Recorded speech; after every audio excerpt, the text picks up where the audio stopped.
Hey folks, welcome back to another TWiP PRO photo critique. This is critique number 49.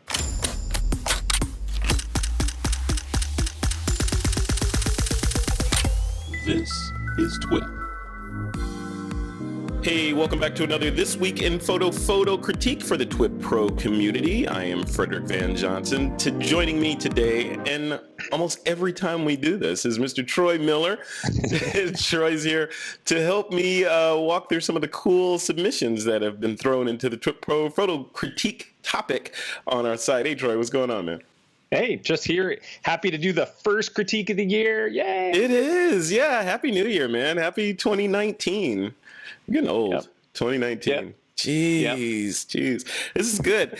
You know what we got to figure out? We have to figure out what the birth date of TWiP PRO is or was. Like, we need to nail that date so we can, count its birthdays, The mighty network date or the Slack date? The Slack date. I wanna go back to like the first time that the community was open for business. Yeah, that would be really interesting to know. That would be, that'd be very cool. Yeah, well, I'm sure it's easy to find. Pushing almost 2 years, I think. Has it? It hasn't been that long. Really? A year, at least a year and a half. Yeah, maybe. Jesus. There's some shenanigans going on with this space-time continuum, man. I don't like this. I don't like this at all. It's going too fast. You can blame Thanos back there. It's his fault. Oh, is that Thanos in the middle? Yeah. I love it. Dwight Schrute, I got Thanos, and I've got the Punisher. You need to get Groot back there. I don't have a Groot, so I only have a couple. Those were gifts, so I don't buy them for myself. So okay, hey, TWiP PRO community, if you want to bribe Troy Miller, get him an Avengers bobblehead, and it'll show up on the show probably. You're gonna have to make new space up there then if we do that. Normally they're down on my counter, but I thought today I don't have a cat in the cupboard, so I thought I'd put some of my baubles in there. Like it. So now the cat's like, oh, I'm not wanted anymore. I've been replaced. Yes. He's outside. He doesn't care. Love it. Well, cool, man. You wanna dive in? I think I got like 15 or so images to go. Yeah, let's do it. All right, let me go ahead and bring up TWiP PRO here. All right, we are now in TWiP PRO. I love the look of our community, man. It is so cool. Yeah. All right, so in descending order, meaning the latest submitted is the first one to go through. And the reason we do that, just for folks that are watching, is because if every time, if I go down here and start from the latest one or the oldest one that has been submitted, like this one from Joshua, if I start here and then go out again, it's going to make me scroll all the way back down to right. So we just decided, just to make it smoother, just go top to bottom, which means the last one in is the first one that gets reviewed, which is not a big deal. They all get reviewed. All right, so let's start with this one from Steven Scharf. So Steven says, Manhattan, New York City, January 2014, with his Olympus OMD EM5 with a 17 millimeter f1. F1.0. Wow. Look at that. Okay.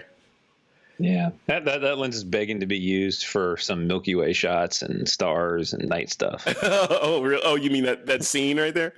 Well, no, that lens. Oh, the lens. Oh, yeah. That's a beautiful shot too, though. I like that shot. No, I love it. I do. I was looking at it while you were introducing it, and there's just enough of that street view in there to give us a sense that it's in the city. Because you could have very easily cropped out the city and had just this beautiful shot of the Empire State Building, which could work. Yeah. But I like the street in there. Yep. Yeah. I also love how it looks like the Empire State Building is actually piercing the clouds. The clouds have separated there a little bit. Mm-hmm. I wonder if that was on purpose. Steven, was that on purpose? Did you, or was, obviously you didn't arrange for the clouds to be separated like that, but was that in your mind that you wanted the spire of the Empire State Building to be pierced in the clouds like that? Because it definitely looks like that. Yeah. And I agree with you. Yeah, having sort of the busy New York at the bottom with all the cars in there sort of leading up into the serene sky is really cool. And he could have very easily cropped it so that just cropped right above the car line there. so that Right. so that the trees are framing the bottom of the shot, and you have none of the sort of human activity down there. But I like it like this. I actually really do like it. How do you feel about the watermarking and the border and the frame treatment? Well, I like the treatment. I like the border. The watermark is done nicely. It's nice and clean. I'm not going to mention that I think it should be centered instead of justified left. Yeah, don't mention that. Yeah. Yeah, I won't mention that. But it's clean. I like it. I think it's really clean. I think that's important for watermarks. Yeah. Are there any style guides that dictate how a copyright symbol must be placed next to the year? Like, in other words, this Stephen has a space between the copyright and 2014. Is it supposed to be butted right up against that 2014, or does it matter? I'm trying to think about when I filed for my copyright. I don't think that there was any style guide like that it just had to be included in, the watermark or the logo. Yeah. So I don't think it said. I don't know. I would have to look. I don't know. Huh, interesting. Well, cool shot, Stephen. Thank you for submitting, and thanks for all your comments in TWiP PRO, man. It looks like all around everyone is happy to say goodbye to 2018 and move into 2019. There's been a lot of crazy stuff that happened in 2018. Stephen had a larger piece of the pie than most of us in terms of events. So congratulations on making it in 2019. Let's fingers crossed that this will be a much better year than the last one. Can't get much worse in 2018. Knock on wood. It can always get worse. It can always get worse. So let's not say that and tempt the universe. The universe will be like, yeah, you don't think that was bad. Let me show you. Right. All right, moving on. Here's another one from Steven. And Steven says, this is Goodfellas, genre street photography in New York City. This is again with his OMD EM5 with a 17 millimeter f1.8 lens. Look at this. Yeah, these guys look like these are some tough guys there.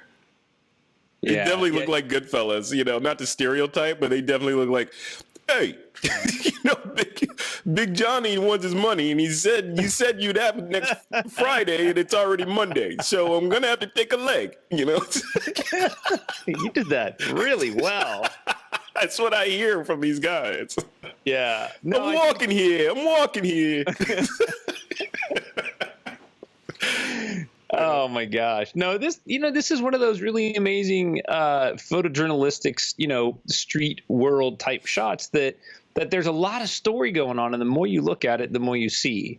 The guy in the back, on the back right, he's looking down, he's just walking across the street. The guy in the back left, camera left, he's looking off to the side, a guy smoking and these two guys talking. Yeah.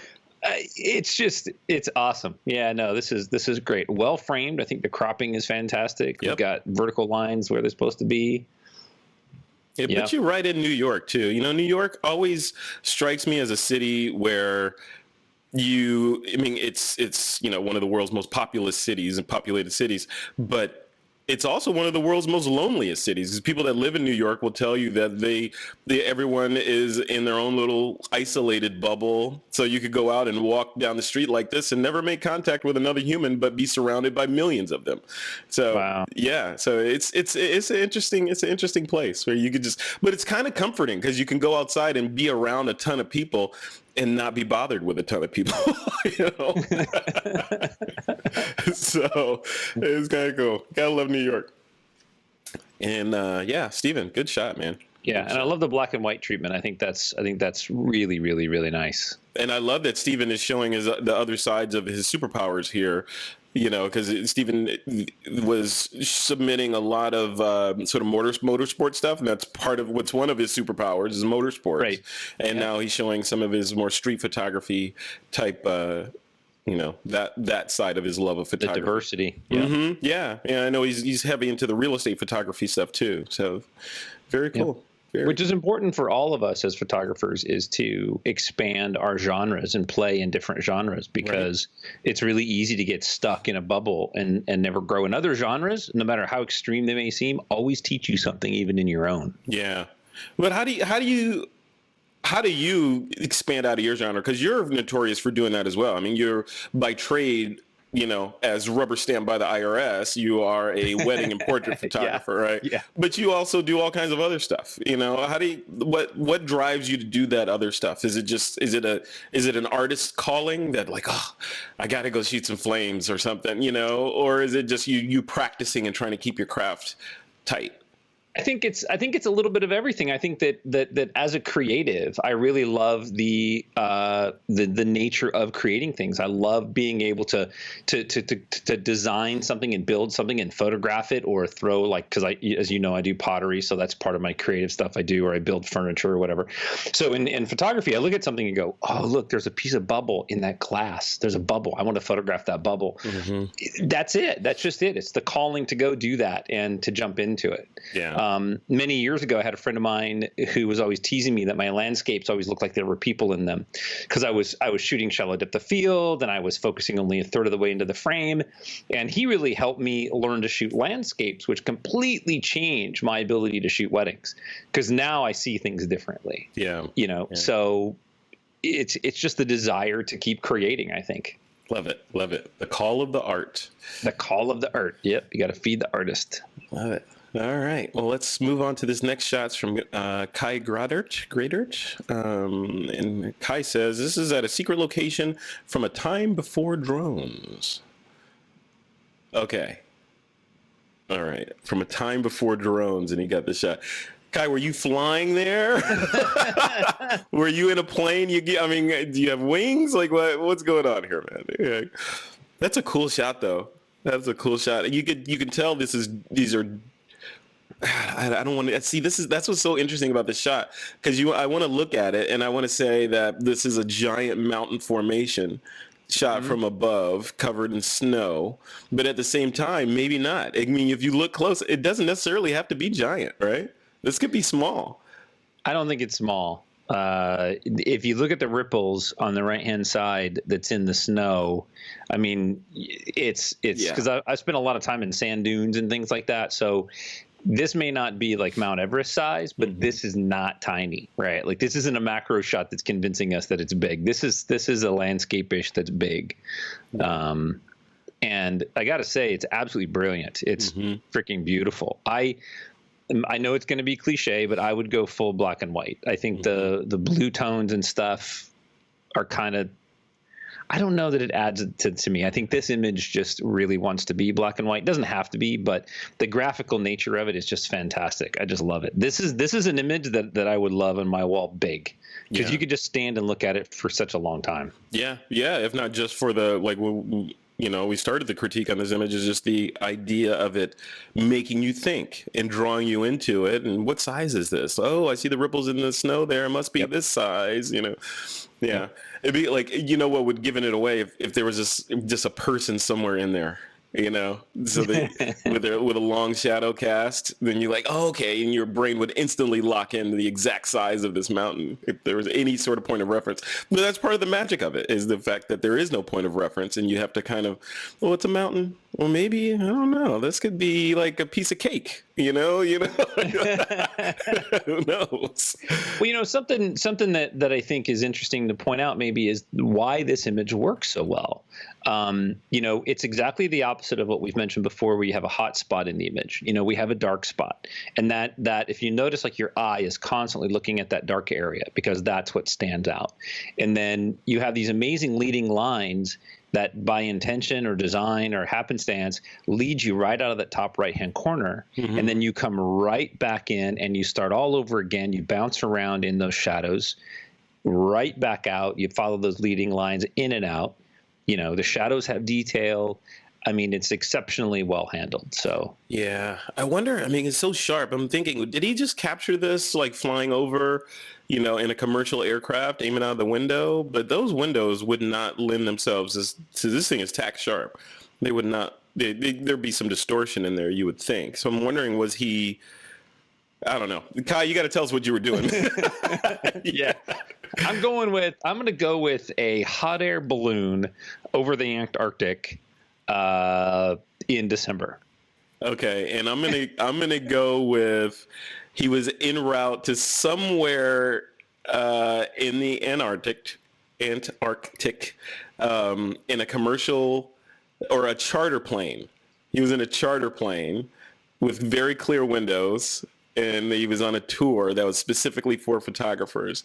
And they banked the plane down so that he could get a clear shot without getting any of the plane in the shot, and he snapped this. That's what I'm going to say. All right, We're both going to be wrong, but I completely, like your story. completely. All right. Well, good shots. Excellent, Kai. That's definitely beautiful. It's one of my favorites. Yep. Next shot is from Mike Doran. Mike says, Stephen and I were invited Stephen Scharf and Mike Doran know each other. He says, Stephen and I were invited several years ago by the general manager from Ferrari San Francisco to, these guys, man, these are like the most interesting people on the planet. From Ferrari San Francisco to create images of 3 gorgeous Ferraris, with one of them being this beautiful work of art. I created this image with the Canon 1D Mark IV and a Canon 17-40L lens, the 1/125th of a second at f4, utilizing several speed lights Stephen had brought with him. All right, let's take a look. Wow, look at that. But did you get to drive it? That's the question. Did you? No. No, you got to be near it. Yeah, they should have charged you for that. Man, look at that beautiful car. Yeah, that's awesome. Yeah, I mean, and just I think that's a testament to this photo. You know, the fact that you look at it and you're immediately drawn into the beauty of the subject, which is what the photographer intended, to the beauty of this car, and even he distorted it with the wide angle lens and got up close to it, and obviously intentionally. But we're not drawn to any flaws of the photo. You're drawn to, wow, look at that beautiful work of art. That is a beautiful car, which is what the photographer intended. What do you think? I know what you're going to say. Well, yeah, I like the car, but those windows behind the car, they're blown out a little. He could have brought those down, maybe done some HDR, Well, I feel that it's part of my position here is to give some creative criticism, Yes. through future improvement options, things like that. Yeah, bad cop. Good cop, bad cop. I clearly love the car, and I love the framing of the shot. I'm just looking at that. A little too much space on the left. I wish it was more balanced, but I love the use of the wider lens. I think that's really cool, especially with cars. I've shot a lot of cars, and I like using a slightly wider lens because it really brings that nose or whatever part you're photographing right into the camera. So I think that's really super cool. My only challenge with this would be the light balance and the specular highlight on the front right fender. Those are hard. Those are really hard things to deal with in this. And it's just like shooting, a commercial building, is you want to balance the light. So probably filtered the speed lights if you could have. So the light balance was the same. So you didn't have warm and cool light. And then maybe you can't do it, but maybe just burn down that highlight on that front right corner. Because I like the highlight, right? Like the highlight shows the reflection and everything. But I think it was picking up the strobe that was maybe firing at the ceiling or something. Yeah, that highlight or the specular highlight doesn't really bother me that much. Yeah, I agree. It is blown out. It is overexposed. It could go down a little bit, but you're shooting a shiny object, man. It's like, well, there's clearly, techniques for shooting shiny objects. Yeah. And a lot of it is, you put the strobe way off a frame and you shine it. And what you want to do is you don't want to light the broadside of the car. You want to light what is the points or the edges, and it gives it sort of an outline. It's very difficult to explain, but if you see it happen, it makes the car jump off the scene. Or you take it outside on an overcast day and you're good to go, right? And you do some power slides with it. And, No, you just take it to the California coast, park it on a ridge somewhere, wait till the clouds, block the sun, and there you go. Yeah. No, great shot though. Great shot. And what a great opportunity to be able to do that. These guys, like I said, the most interesting men in the world, Stephen and Mike. All right. Here's another one from Mike. Mike says, this image was created during X Games 11, which was held in Carson, California. The racer is a longtime Frederick Bostrom.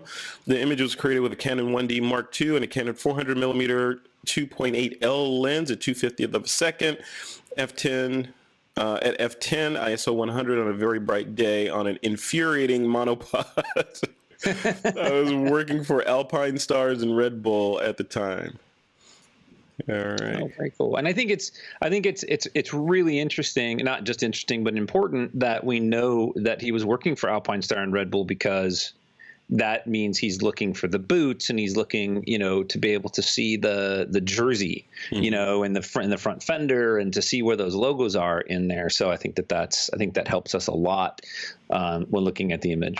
Yeah. What is Alpine Star? They're a gear Boots. company? Oh, boots? Okay. Yeah. They specifically do boots. They make some of the best boots. Cool. Specifically for motorsports? Yeah. Those are motocross boots. Okay. But yeah, they probably make them for other things. I only do motocross. So What's magical about motocross boots? Are they designed to be flexible for gear shifting and putting your foot down and all that stuff?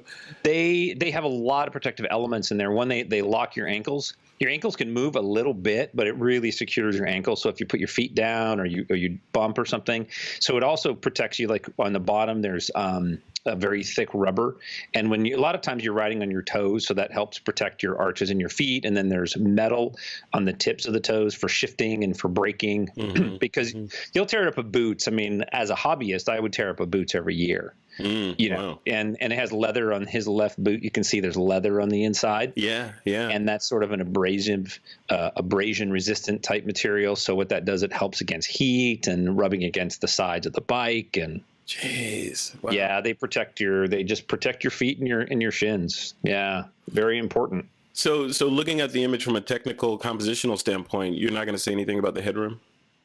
I don't need to, because you already did. I knew the OCD in you. There's an OCD guy on your shoulder saying, "Say something about that headroom. Say something. Say something." Yeah, that stuff. Yeah, it just makes me itch. Yeah, I know. Headroom. I know headroom and compositionally leading into the frame. These are things that I've learned about Troy Miller. Headroom, compositionally leading into the frame, black and white, and no amputations, right? Yeah. I think let me just qualify on the cropping part, because for me, the cropping needs to be intentional. Yeah. And I think that if you have a lot of space on the left and the bottom and the right, but not on the top, it doesn't feel as intentional, meaning that it could have been better. If you were to crop everything really tight and leave one side open, to me, there's balance and intent in that. That's just my perspective. I'm not layering that on anybody. But that's why, super tight crops on the top, just anywhere. Yeah. It just makes me itch. So yeah, it's subjective. Yeah. Everybody has their thing that they like to balance their images with, but that's also what makes your look. Yeah. So, yeah. Crop things tight. That's your gig. Do that. Very cool. Love it. Cool. This is so cool. I love these photo critiques. All right. Next one is from Tim Engel. And he says, natural light portrait made for this client. The light was from an open door with a black flag to cut the light from the table, and an IKEA mirror giving him the edge light, ISO 100, 35 millimeter f1.8 1/60th of a second. And Tim shoots Nikon, by the way. Yes, he does. All right. So I'm going to throw this one at you, wedding and portrait photographer. I thought that we had seen this image before. When I first seen it pop up, I went back and started looking for it, and I couldn't find it. But I love this classic portrait. The cropping and the balance in frame is fantastic. The way that he handled the light falling onto the table, that is so well done. A black flag, for people that don't know, is kind of like a scrim or a negative reflector. Or basically what he's doing is he's casting a shadow onto the table to keep it from going too hot. You could do it in post, but if you can get it in camera, it's always a little bit nicer. I love his pose. The hands feel a little bit too big to me in this shot because of just the way that they're balanced. His face takes second to his hands, just because of size. That's a slight pose difference, but that's just preferential. And maybe that's just not how the pose was set up on purpose, but Tim knows what he's doing. So yeah. What about the exposure? Are you cool? Because if some of the shots, these low key shots that Tim submits, for my eye, they seem a little bit underexposed, like a half a stop, or is that an intentional is that intentional to make it more mysterious and have him fade into the background a little bit more? I think it's intentional. It's definitely a style. It's a look. It's like a film noir kind of thing. It's more moody. I like it. I mean, the light still his face. He still has almost a pseudo Rembrandt lighting. I mean, it's a very intentional lighting. There's highlights in his eyes, even though they're a little bit dark. You know, the reflection on his forehead would be nice to bring that down even a little bit more. There's an edge light off to camera left on the subject. I mean, that's adding to dimension. If that reflection wasn't there, we wouldn't see the left side of the model's face or the client's face. So yes, it's dark, but all the quality light elements are there. And I think that's what's important. It's not just dark. Yeah. It's cool. Yeah, Tim loves this stuff, and Tim had to slip in there the fact that he used IKEA gear, because that's Tim's superpower is photographic alchemy, making stuff happen, from elements that shouldn't be able to make it happen, right? So right. Well, you got to use the tools that you have, or the tools that you bring with you, because a lot of times it's not, you don't always have big reflectors and all that kind of stuff. Yeah.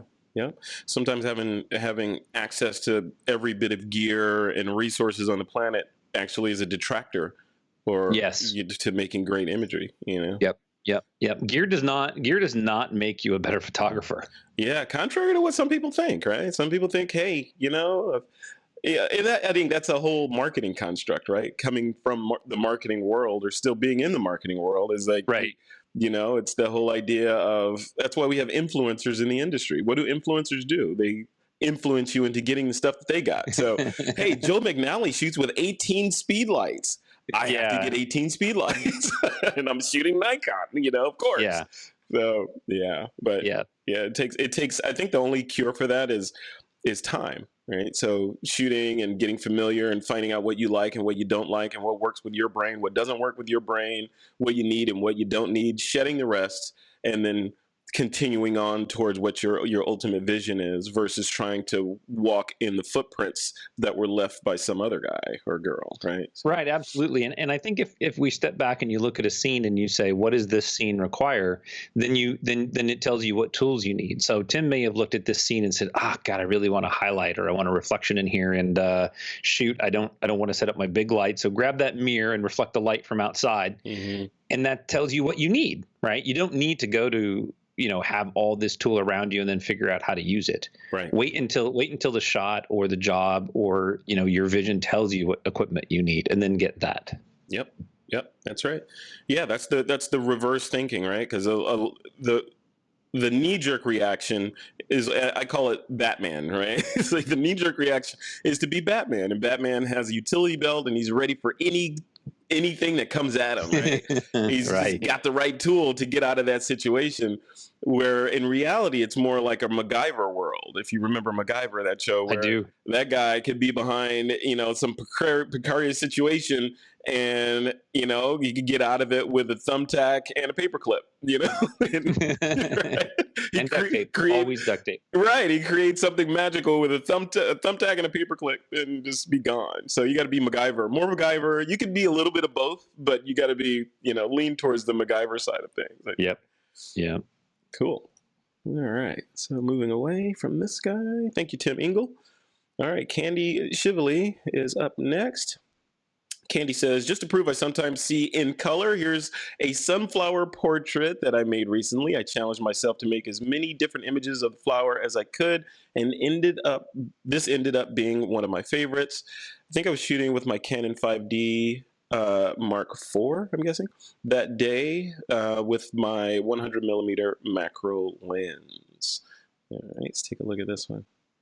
Look at that. That's really cool. I like how she says it's a sunflower portrait. I like that, because that's really what it is. It is. Right? I mean, it's just, it's a representation of that particular subject. So that's very, very cool. Yeah.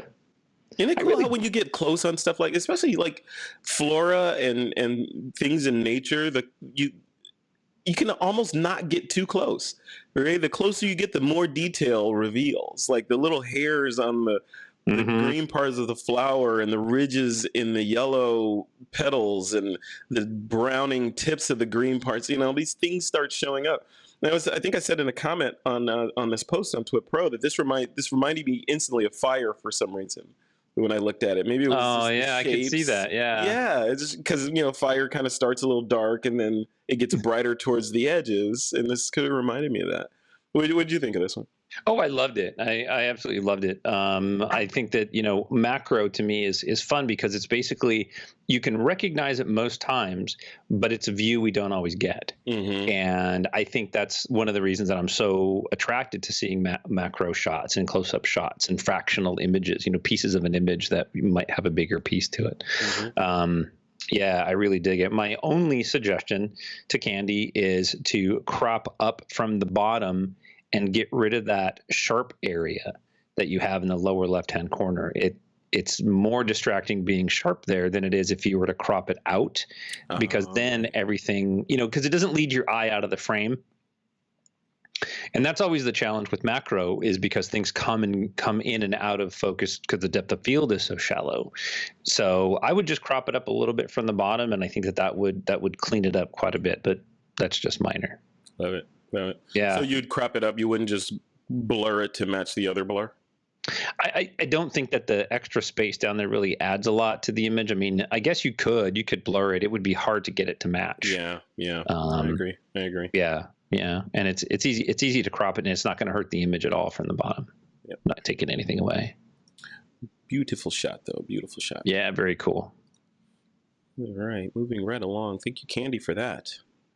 All right, the next shot up is from Armando Brook, and Armando says, took this photo in 2017 when I was visiting my American family from my exchange student program in 1975, Conway, Arkansas, I'm assuming. 35 millimeter f7.1 and 1/50th of a second, ISO 500, edited in Lightroom and cleaned up with Photoshop. Yeah, the comment I posted on this one is, I'm not looking at the comment now, but I said something like, without seeing a single face, this image evokes emotion. Right. I can almost feel what this girl is sort of thinking about, and you can almost smell the grass and the fresh air out there, and hear crickets a little bit, Yeah, it just brings you right into the scene, and the white picket fence sort of bisecting the image, and then just the person just sitting there patiently at the end of the fence. Really nice. Right. Yeah, I like it. I'm a big fan of this. What do you think? Oh, I'm a huge fan. I love the reflection of the sunset on the picket fence off to the right and the sky. I think that's just, that tells such an amazing story. I would just crop off a lot of the left. I think that having the girl dead center and having all that negative space to the left is not adding to the story. I think that if we were to crop the left off and maybe a little bit of the bottom to keep it balanced so that the girl would be, or the subject would be on the left third, then I think you would focus more on the sky in the upper right. You would focus more on the reflection of the picket fence, which I think those are the subjects. Yeah. Those are almost the primary subjects. And then you see, I'm assuming it's a little girl. I can't tell. So I'm assuming then you can see her standing there. And so that, to me, those are the three main elements. So the grass and the left doesn't really add. Yeah. Unless, of course, this was shot for a magazine. It was going to be on a 2-page spread, and it needed space for text on the left there or something. This is a 2-page spread about exchange programs in Arkansas, right? So. Right. Well, okay, there you go. there you go. But I don't see any text there, so I can only evaluate what I have. There you go. I can only work with what you give me. That's right. Awesome scene, Armando. Yeah, very good, Armando. Thank you for submitting that. All right, moving right along. Mark Harris submitted this just yesterday, and he says, I was in Greenville, South Carolina, also known as South Kakalaka, attending their members show opening at the Southeast Center for Photography. I had a photograph in that exhibit while there, and as the rain broke briefly, my fiance, also a photographer, and I photographed the falls near the Liberty Bridge, Nikon D600, Tokina 28-80 f2.8 at 62 millimeters and f8. ISO 80, 1/25th of a second handheld. Let's take a look at this guy. All right. God, that water looks dirty to me. That's a little, Yeah. It's like coffee almost. Yeah. That was going to be my first thing. Was I've shot some rivers like this, and I always go black and white. Yeah, I was gonna say that. This, rather than show the story, unless there's a reason to show the muddy water, black and white would have cleaned that water right up, right? Yeah, I have a shot that I did from Yosemite when I was up in Yosemite, and it's a beautiful waterfall, but the water is muddy, and you just make it black and white. But I mean, either a little, yeah. Either way, I mean, this image, the way that it's presented, is really nicely done. I love the subtle motion, not just the silky water, which is often done, for waterfalls. So I like the fact that there's a little bit of motion, but we can still see some crispness in there. Yeah. Composition with that rock, it's just, it's very well handled. I dig it. I think, and this is one of those images that would look good really big too. Yeah, and I saw a little motion blur in there. I zoomed in, on those rocks, because that's what we as photographers do when you're showing something that was a long exposure. When it's your brain automatically goes to, oh yeah, this was handheld, huh? How sharp is it? So, you're right. The rock is a little soft. You zoom in, and I do see a little bit of motion blur on the rocks, but not egregiously so. So especially for this long of an exposure of a topic like this, so yeah, it looks good. It looks very good. Yeah. Cool. Yeah. All right. Well, when Mark upgrades to a Z6 or Z7, he can absolutely handhold that without any. Oh, listen to you! You still sleeping with that camera under your pillow? I do. God, yeah. Hey, let me switch back to. Let me put us on camera for a second. I mentioned on the show before that I have I got the DJI Osmo Pocket for Christmas, right? And I'm still learning about the camera. I think I'm ready to start creating some content with it, but you know how you get something new, you want to marinate with it for a little bit. But I'm learning more and more. There's a couple I'm going to do a little review about it, but there's a couple little nits about it that I'm sure will be fixed in version 2.0 of that camera. But man, dude, to have something that's smaller, it's about the same size. If you have an Apple TV, it's literally about the same size as an Apple TV remote. It's thicker and heavier, obviously, but it's around that size, which means it can go anywhere, right? And it shoots stabilized 4K 60p video, and it's just crazy. It's just, it makes me feel old when I I'm like, wait a minute, you have this, what I had to go through back in the day to get a third the quality that this thing does? Yeah. So it's amazing. Yeah, Peter Lepshin bought one, and he's lamenting about its functionality, and I'm like, dude, you got to just get over it, and you got to get used to it, and you got to figure out how it works, because he's going to be taking a big trip into Asia and some other stuff next year or later this year. Yeah. And I said, this is the perfect camera. It's super tiny. Put in your pocket. You don't even need to touch the phone to it. Yeah. Yeah. What is he complaining about? What's his major gripe? He's old. He's an old. Well, Peter's a curmudgeon, right? You got to find something wrong. You got to push him forward. My negatives about it, without going too far off, I'll leave it for the review, but it doesn't, let's just say it doesn't have the exact same functionality that they've established in the Osmo software for previous editions, like being able to connect and live stream to Facebook and things like that. Plus it's missing a tripod mount and, things like that, which could be easy. You can fix these things, with some third-party accessories, but it would have been nice for you not to have to worry about that. Right. All right. Continuing right along. Next one up is from Mike Doran. Mike says, one of my favorite images created several years ago of a friend. All right. Get that leg kicked out. That's almost reversed. Jeez, look at that. That's a very dangerous form in motocross. Sometimes it looks like it could go wrong quickly. It can. I mean, obviously he's a good rider, so he knows what he's doing. But that can often go really bad for you if your foot catches something. It'll just tear you right off the bike. Yeah, I love the fact we can see right into his face, into his eyes. I was going to mention that. Yeah, that's some skill right there. I mean, that's the master from a photographer standpoint, this is a master of the panning shot, right? Yep. Because I could just see Mike standing there, just got his exposure set, everything, and just as this guy comes around the corner, and wow, that is crazy. Now, have you ridden dirt bikes like this? You're a rider, right? Have you ridden like power sliding and going around a dirt muddy track like this? Yeah, that's why I know putting your leg out like that can go bad, because it's gone bad. It has. Have you laid one down doing that? Oh yeah, many times. Yeah.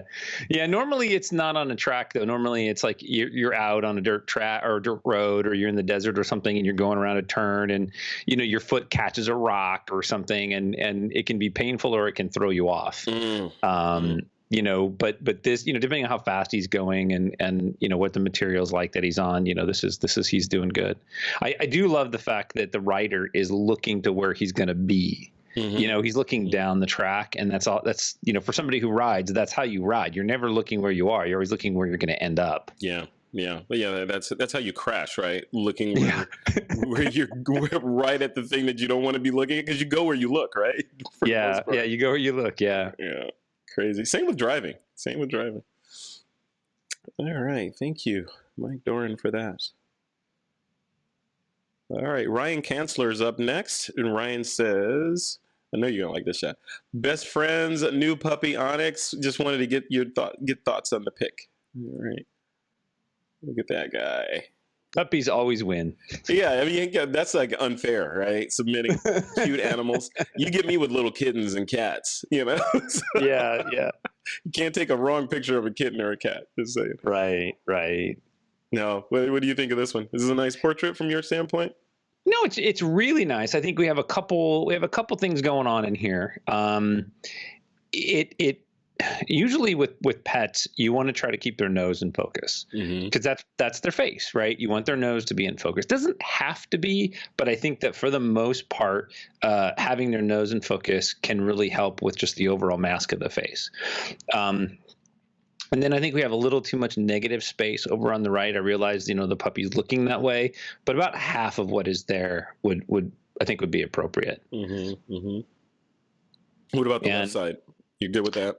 I'm good with that, leaving the ears in there and stuff. And one thing to keep in mind when you're photographing, whether it's a person or it's a kid, or if it's an animal like this, take the safe shot, take the shot where they're not really paying attention to you, and then make a little noise, like a little clicking sound.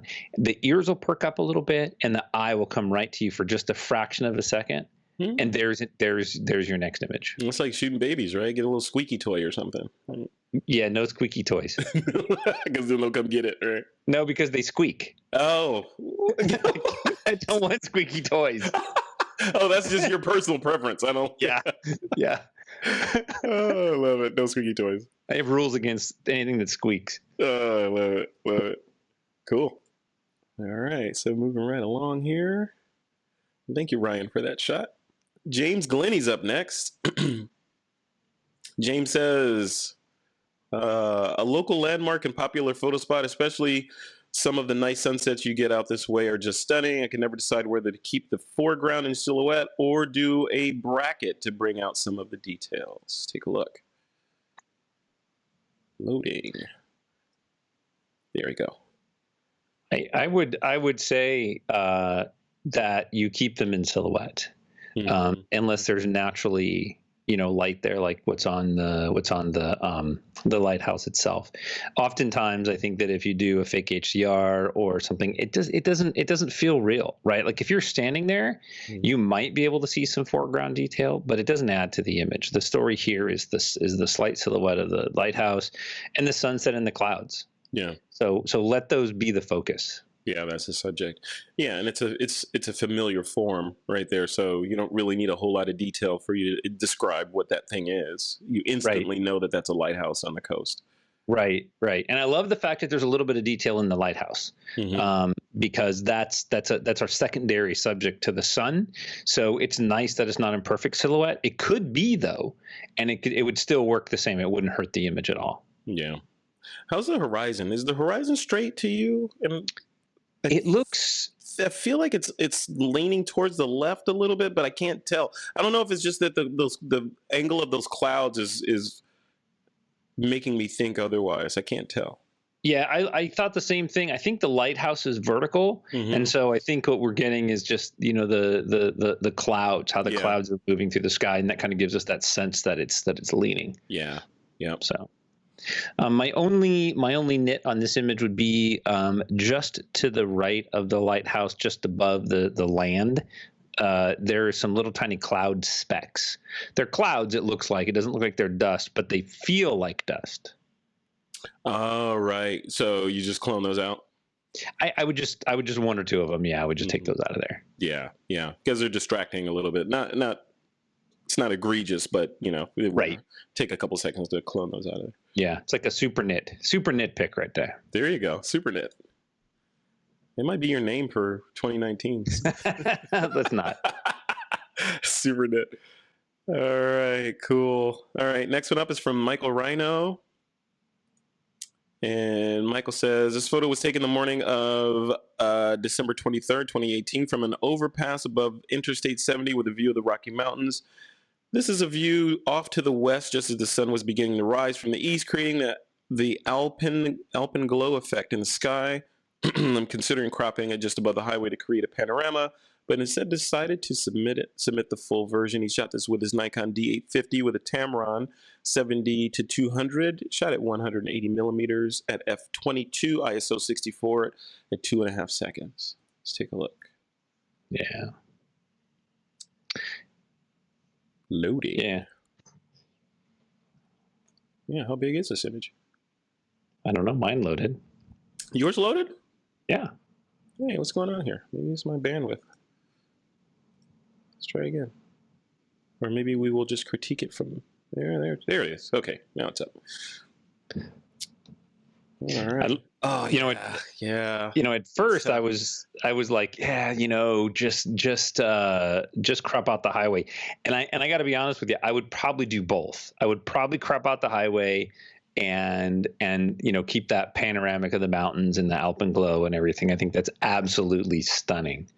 But I do love the storytelling of the freeway in there. But what I would do is I would crop it up from the bottom to just get rid of those two semis on the left.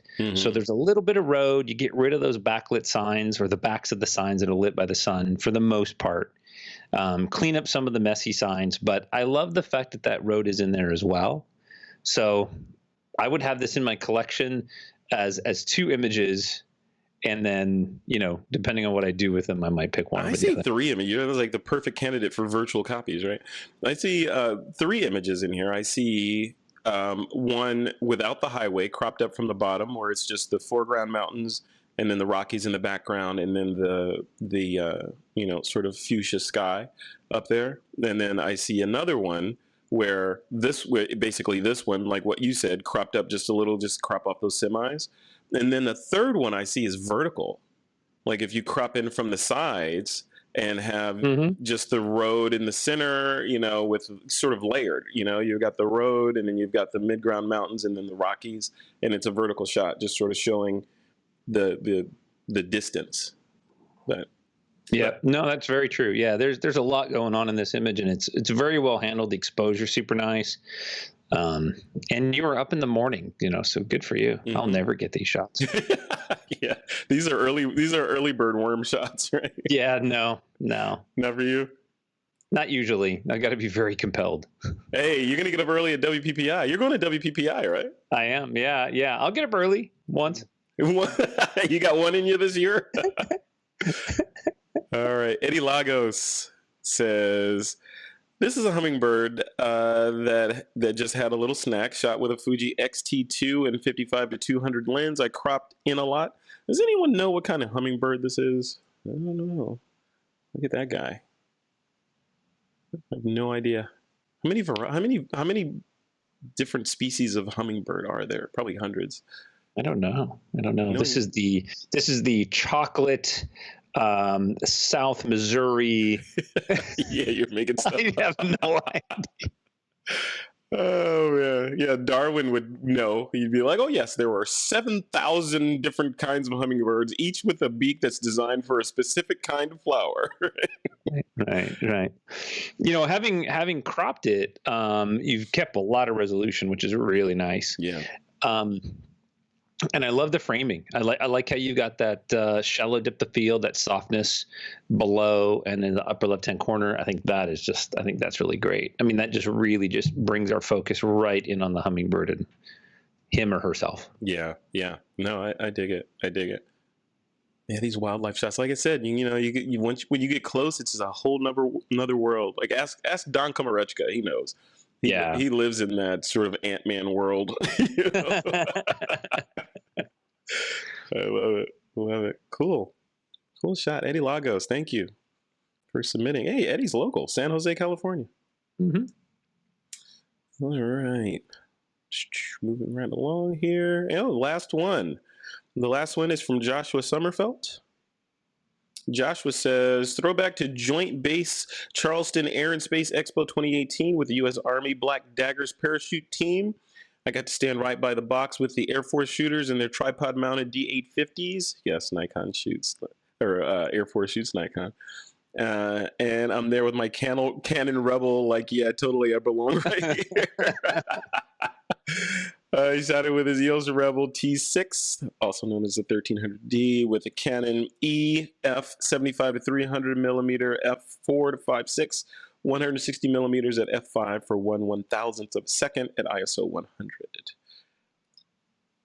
Bring that up. Look at that. Hey, did you know that I had a chance to jump with the U.S. Army Golden Knights team? No, you had a chance but didn't do it? No, I did it. I jumped. Oh, you did? Cool. I'll post a video in TWiP PRO of me jumping. Yeah, you should. You totally should. I will. I jumped with those guys. I got to tell you, man. That was an experience. I've only jumped one time, and that was the one time. And here's a little behind the scenes. So I jumped with the U.S. Army Golden Knights team. The guy that jumped me, it was a tandem jump, right? So I had another person attached to me. So the guy that jumped with me and the suit that I had on were the same suit / instructor combination that jumped with George Bush when he jumped. So I wore the same suit that George Bush had on and the same guy. So I'm like, if there's a better way to jump for your first time, I don't know what it is. So yeah, that's it.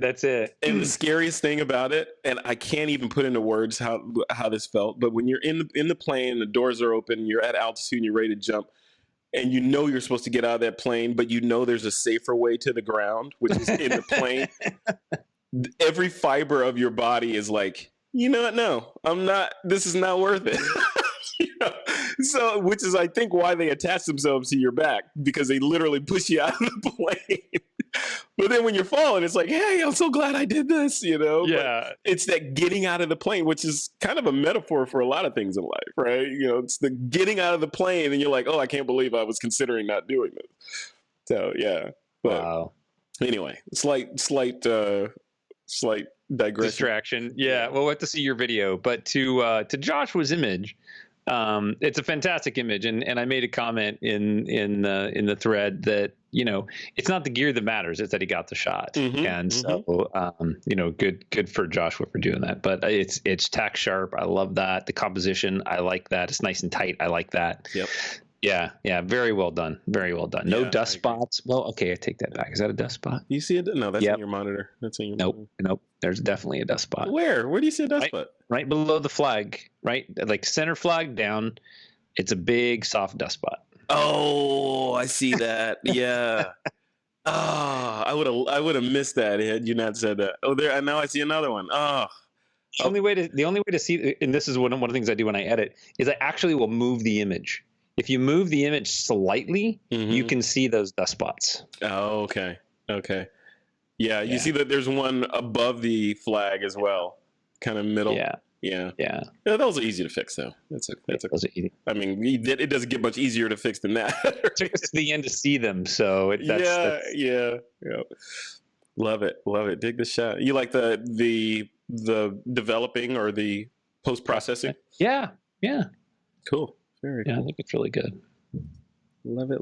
All right. What'd you say to this? You said, well done. It's not the gear that matters as much as getting the shot. Yeah, look at that. Uh-huh. Mr. I love my Nikon Z.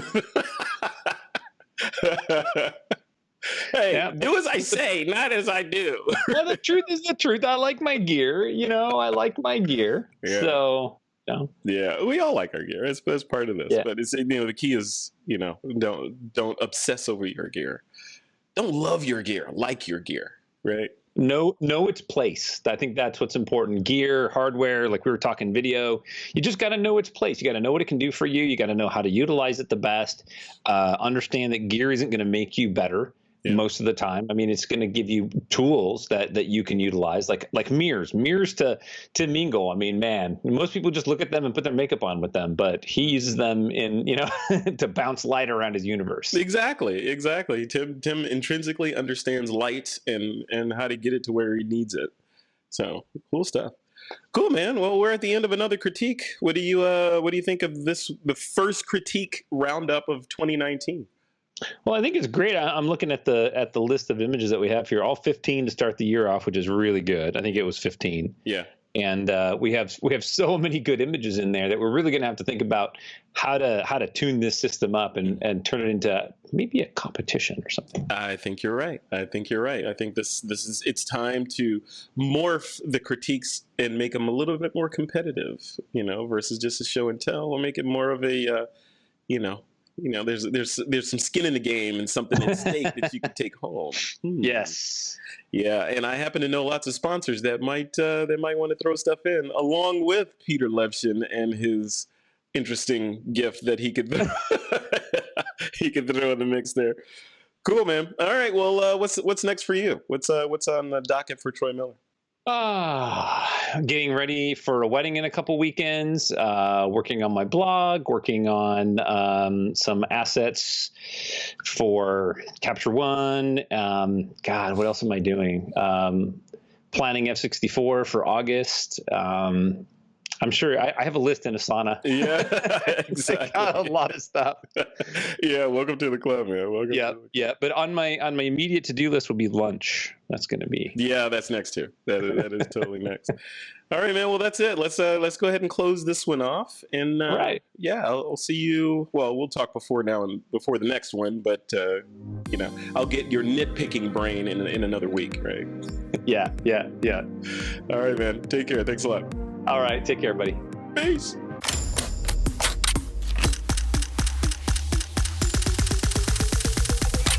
This is TWiP.